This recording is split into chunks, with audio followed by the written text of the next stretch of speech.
We bailed on this 3-year-old's birthday party. And I felt so bad at the time, and I was so torn about it. We went straight out the side door. Gone, all three of us. Shoes, boom, ran out with our jackets, gone. Didn't say bye to anybody. And I thought a lot about it, and I think it was the right thing to do. And I'm going to tell you why, but it was my son's decision. And I'm going to tell you why I'm proud of him. And I also want to share why I think this is something that we need to start sharing as dads. So I'm glad that I listened, and I hope you listen up because this one is important. 4, 3, 2, 1. So let me set up the stage for you a little bit. Let me paint the picture here because there was a lot going on at this situation, and I just want you to have some context. It was a big day. I was up at 4:30 in the morning this day, and the kids went to school all day. I had a huge day, and then right after school, I picked up my little guy from Montessori at like 4:30. We got a snack in us real quick, and then we went tobogganing. We went and hit the hills, right? We were sledding, whatever you call it in your world. So we're tobogganing, and we met some friends out there, and we were out there for about 2 hours. So this is a big day. And we had some friends, and we were going to swing by after, and just friends from the park in the neighborhood. And we knew that it was this little guy's birthday. He was 3 years old, and we had a little gift for him. We wanted to stop by, and we knew it was just family. It was a family thing that they were doing, and it was also a festival, a Punjabi festival called Lori, and lots of sweet treats. We went to this little party, and we were there for about an hour, and my kids were pretty tired. So there was a lot of commotion going on, and there was a lot of excitement. There was the cake, and they lit the candles, and they were blowing the candles. We all sang happy birthday, and my kids were ready to go half an hour ago. But, there's an etiquette. There's an etiquette that you want to kind of have, and you want to show your kids patience, and, this is a way that we do it. And so we're singing the happy birthday, and then everybody's got cameras out, and they had this huge background set up and a big 3 there and all the presents around. And then they started taking pictures of everybody feeding this 3-year-old some cake, and they were cutting it up, and it was time for us to go. One, we're off sugar right now. We've got this mold problem, and my kids are pretty into it. My 4-year-old, not so much, but my 8-year-old wants to feel better. So he knows that sugar and gluten and dairy are kind of off the table right now. And it's not forever, but for right now, because we're doing some detoxing.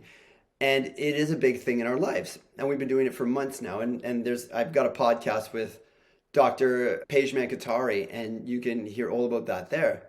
But my son is obviously concerned that there's cake happening. And I didn't realize that this was such a concern for him. But then he grabbed my face. Not hard. And I do this to him, just my fingers on his face. And I'll just hold his face so that I can say, listen, this is what's happening right now. And I want you to really pay attention because this is serious. And he did it to me. He grabbed my face just with his fingertips. And I looked straight down at him. And he's looking up at me. And he says, Dad, listen. It was so good. Dad, listen. We gotta go. They're cutting cake at 7 o'clock at night. I'm done. We gotta get out of here now. Like, serious. Straight face, meant it. He didn't know how to be more stern or serious or direct. And I loved it. And I look at the cake, and I look at the situation, and I look at the 4-year-old, and I'm like, oh yeah, if we have cake right now, this is going to be a nightmare. And he didn't want it. He didn't want the cake. He just wanted to go home. He wanted to chill out and go to bed. And I made the call right there. I'm like, yeah, let's go. And we just kind of inched away, and we we grabbed our shoes, and we were gone. And I'm glad we did. I got them home, cleaned them up, gave them a little snack, and boom, they were out. They were just out. And I'm so proud of my son for being able to communicate that to me without freaking out, knowing how to do it in a way that was going to hold my attention, that showed that he was serious about what he was feeling, and also that I listened to it, because sometimes we get caught up in the obligations that we have. I mean, there's a bunch of reasons that this is awesome that this happened and how it all kind of panned out. And the first one is, sometimes we get caught in obligations. We get caught in obligations that don't necessarily align with our beliefs. So we have to take a step back sometimes, figure out where we are in this, and be really aware of what we want to do in these situations. How do we want to respond? How do we want to act? Because the last thing I wanted to do was be rude in any way, and I didn't want to cause a scene or any I didn't want to cause any drama whatsoever. But it was clearly time for us to go. It was actually time for us to go a half an hour before, and because of those obligations and because of those social pressures, you're like, you know what, we're going to stay for this. We're going to sing happy birthday. You know, I want to say bye to everybody, get some pictures and everything.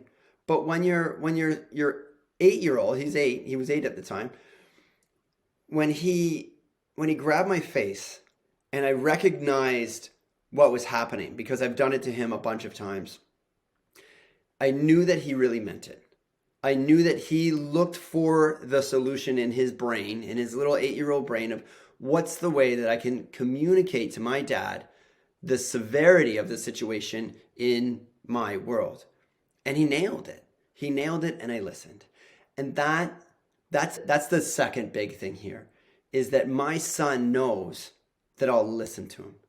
When he has a big concern, when there's something that's serious for him, he knows that not only will I listen to it, but I'll take into consideration what the consequences are of us not listening to it, or whatever the situation may be. In this particular situation, I don't want to have the cake because it's going to keep me up. I'm tired. I don't want it in my body. We're trying to be healthy. These are the things that we've discussed, and we've decided together as a family, we're going to cut this stuff out.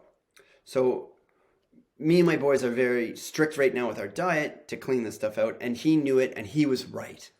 And he knew he was right. And I knew he was right. And that's why we left, because it was the right thing to do. And I got home and I got the text messages, and I'm like, hey buddy, you know what? It was just a long day. You guys were in the middle of pictures and the whole cake thing, and I didn't want to disrupt you, but it was just time for us to go. So like, happy birthday to the little guy. I hope he likes the present, and we'll catch up soon. And I left it at that, and then I put my kids to bed. But this is another one of those situations where I can reference back to now. And I'm cultivating a connection with my kids. I'm cultivating that relationship, not only where they have to listen to me, but also where I listen to them. And it goes both ways. This is a relationship, and it's reciprocal, right? It's not just me always deciding what's right and wrong for them, but also me taking in their input and saying, oh, you know what? That's a great point. Let's look at the situation from that lens for a second, and how can I adjust, or do I need to adjust? Because they have their own world that's going on, and you have to be aware of that. You have to be aware that these things can be really big for them and really dramatic, and it's really good to take that moment as a parent and listen to your kids.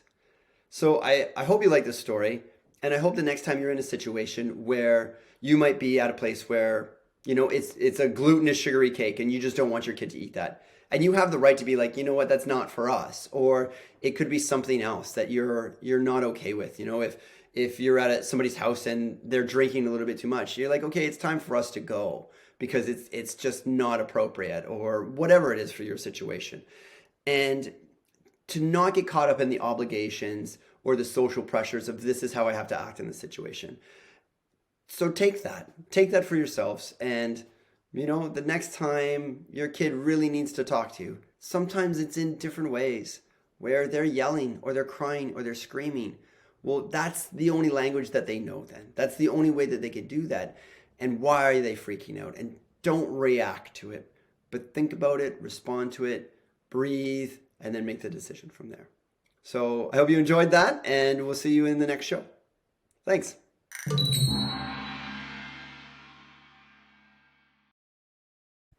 Oh yeah, one more thing. Subscribe to us so that you know when there's a new story comes out or a new interview. There's some really good stuff coming up that I've got lined up. I've got interviews coming. So you want to know when the new stuff comes out. And we're always working to come up with the best content for you and great stories so that you can relate to what other dads are doing and what other people are doing.